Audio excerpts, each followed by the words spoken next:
this is the first conversation in this batch that in 20 minutes designing action, planning and goal setting, managing progress and accountability has been completed. So I know you are going to be applying for your PCC, so I'm going to tweak my inputs around that PCC. Okay. You asked earlier why is it important for you to bring up this topic today. So that's good. PCC, they expect you to check the importance. One more thing you could have done, since you mentioned that you wanted to take additional time, is when you ask him what do you want as a takeaway from this coaching conversation, okay, whatever response you get for that, you say why is that important? Instead of you can say how is it important, how is it meaningful. Another thing is once he had expressed his reason for why is it important to bring this topic up, he said something about some thoughts are there which are holding me. And then the next question was, what do you want to take away from this coaching conversation? Seems like the coach is in a hurry to demonstrate the competence. He said, I want some clarity. I don't know what you asked after that. At a PCC level, I would have done is I would say, okay, tell me, you say clarity, please explain what is clarity or what does clarity look like to you. And then at PCC, it's very important. One is you must very clearly ask for the outcome of the coaching conversation, and you must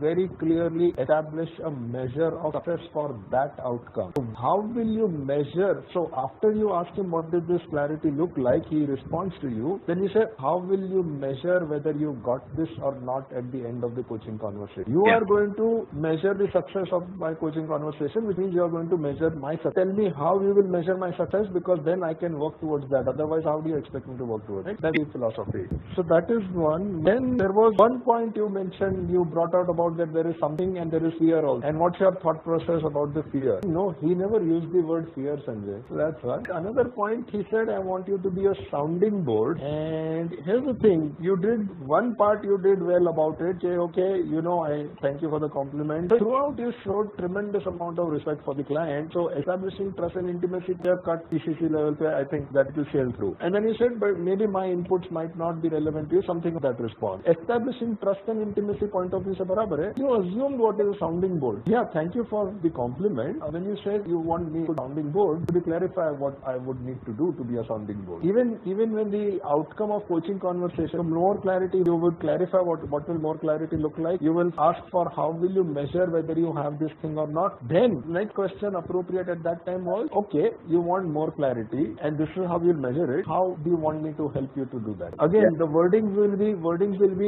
how Shreesh worded. Whether he said, I want you to help me get more clarity, it will have to match the wording.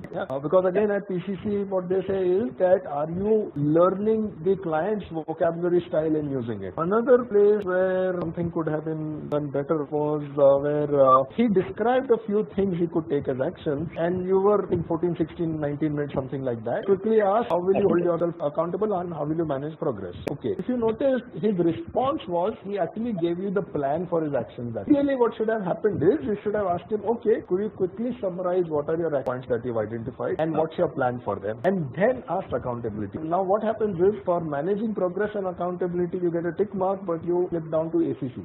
And managing accountability, and also you slip down to ACC because whatever he gave was not really accountability, but you asked your question, so ACC level but tick mark. You could have asked him, what could you summarize your action items and what's your plan for them? Then ask, how will you hold yourself accountable? And then ask, how will you manage progress of those? A couple of things you could have done much more efficiently and some time.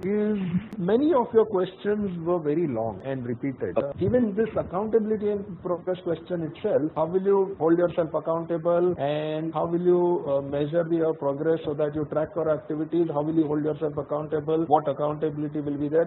It is best to ask one question at a time, and you have two things to check. You have to check, one is accountability and you have to check managing progress, right? Ask them separately. One question, how will you hold yourself accountable? Let him respond. One question, how will you measure your progress? Another place where you could have saved time was, in the end, you asked him about the feeling. How are you feeling now? If a name to the feeling before and after. Initially, you get your tick mark on managing progress of the coaching conversation, because you are asking your client saying, did we get what you want or not? You could have just asked a simple question. Hey, could you comment on the progress of the coaching conversation? We are imposing a 20-minute time limit, Sanjay. So that's where saving time becomes crucial. For your recording, you have a 60-minute time limit. Long sentences is still a problem because they will downgrade you then from people. In general, every question that you've asked which has been long, that would have been kind of, a negative point on that from the assessment. At ECC, they expect you to be much more direct. In general, there were some dips in coaching presence, and in general, there were some questions which are long, and then specific PCC level, one very crucial thing which is there is that if your client takes away just some action item, he won't get a piece. There has to be something client has to have learned about himself. A client has to learn something about himself, his style of thinking, his style of working.